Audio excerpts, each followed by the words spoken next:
Сәлем қыздар, қалдарыңыз қалай? Аман есенсіздер ме? Мінекей, мен бүгін сіздерге хені көрсетемін. Қарыннан жасалған кәрістердің тамағы. Хе деген сөздің өзі айтылып тұр ғой. Хе деген ашты болуы керек. Оны жеген кезде деп жеу керек. Аштылығынан. Бұл қарыннан жасалған қазір 7 минуттық видеода мен сіздерге бұның жасалу жолын көрсетемін. Өзімнің жасалу жолым қалай болатынын көрсетемін. Бұл негізінен пысып тұрған пысып тұрған қарын, мінекей мынандай қылып соломка қылып турадым. Егер қарын қалың болса, оны жіңішке қылып турайсыздар. Ал егер қарын жұқа болса, оны кішкене жалпақтау қылып турайсыздар. Мінекей мен турап қойдым. Бұған керек нәрсе мінекей қарын 1 килограмм шамамен. Одан кейін оны мінекей турадым мынандай қылып. Сонан соң мұнда сәбіз, кішкентай сәбіз алдым, кішкентай ғана сәбіз. Одан кейін мінекей пияз кәдөлкі, чеснок 3-4 бас. Одан кейін мынау болгар бұрышы, болгарский перец. Помидор, негіз помидор қоспайды бұған қыздар. Мен үйде қалып қойған бір помидор болған соң қоса салдым. Қалай болар екен деп. Мынау зелень.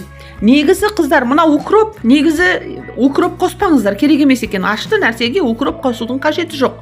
Ол жерде не петрушка, не кинза болу керек, свежий. Олар болмағаннан кейін дүкенден таба алмағандықтан мен ана зеленді алған болатынмын. Укропты ол дұрыс болмады. Мінекей мен қарынды осылай қылып турадым. Қарын қыздар ыстықтай немесе жылыдай керек емес. Оны әптен суытып, суын сорғытып барып қосыңыздар. Мынау мінекей сұйық май, 50 грамм, петрушка, паприка, кинза.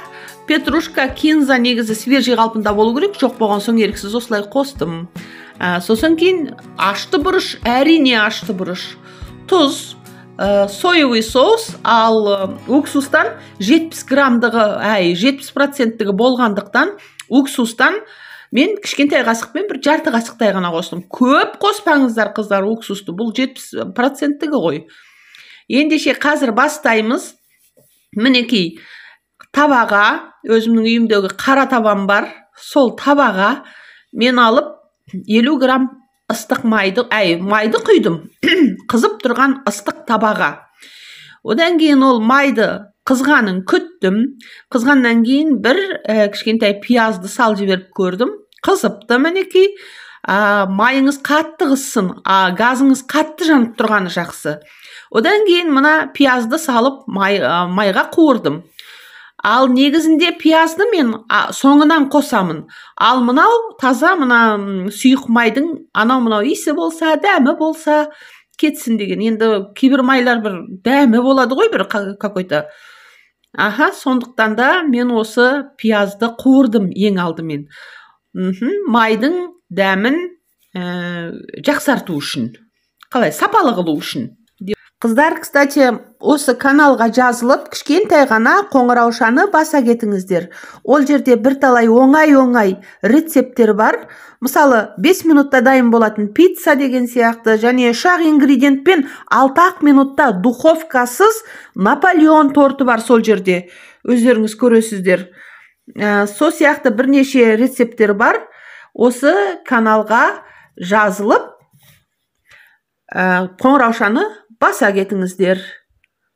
Мінекей қарынды салып, енді осыны кішкене қуырамын. Қақпағын жаппаңыздар, қыздар, қақпағы ашық қалпында болсын. Газыңыз қатты жанып тұрса, тіпті жақсы болар еді, қайталап өтейін.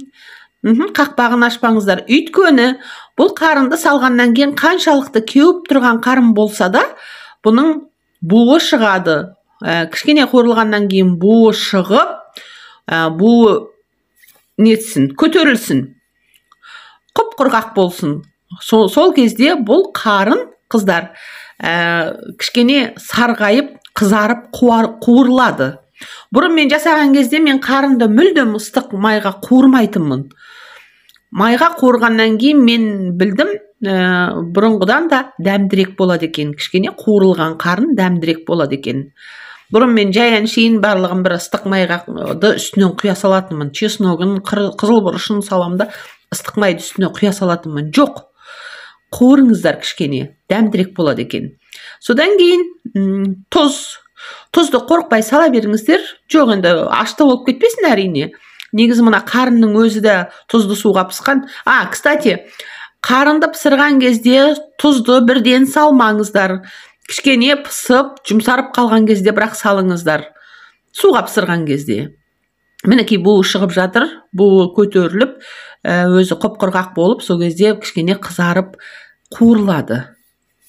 Сол кезде барып қалған басқа нәрселерді саласыздар.